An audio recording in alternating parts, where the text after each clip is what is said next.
going to need a plea. Let me know if you're going me to formally read the indictment. You have the option of having me read it, or you can waive reading. Then I'll need a plea of guilty or not guilty. Your Honor, we waive formal reading of the indictment, and Mr. Smollett enters a plea of not guilty. Thank you.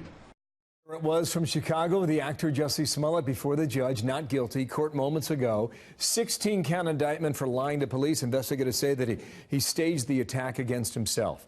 Heather Hansen, trial attorney with me here in New York, and good morning to you. Good morning, Bill. I think it was surprising that the cameras are allowed.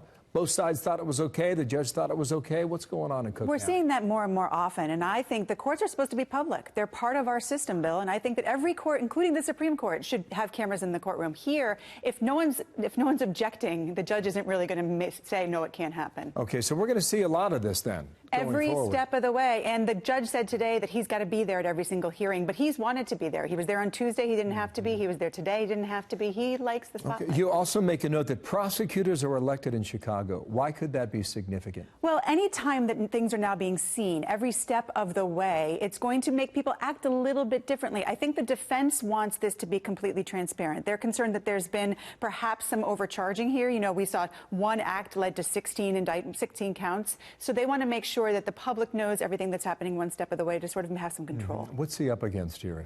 You know, at most, I think he's probably going to get probation. He's up for, there's 1 to 3 years for every one of those counts, so there could be a long time, but usually they don't give that type of time. So he has a prior record that goes back about 12 years, correct? Yeah. Does that come into play here I potentially? don't think so. I don't think so. And I think that if he were to say, I'll do some community service, I'll get some help. I mean, this clearly came from a place where perhaps he needs to talk to somebody.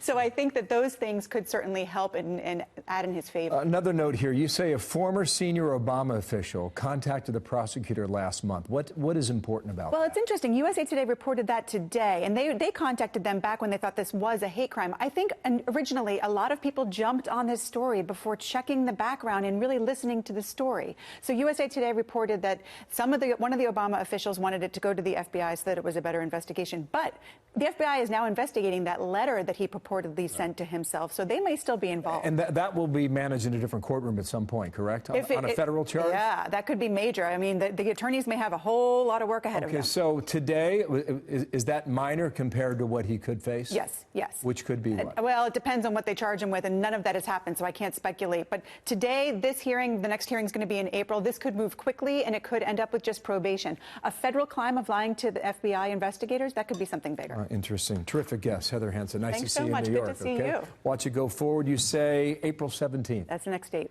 Thank you. You're welcome.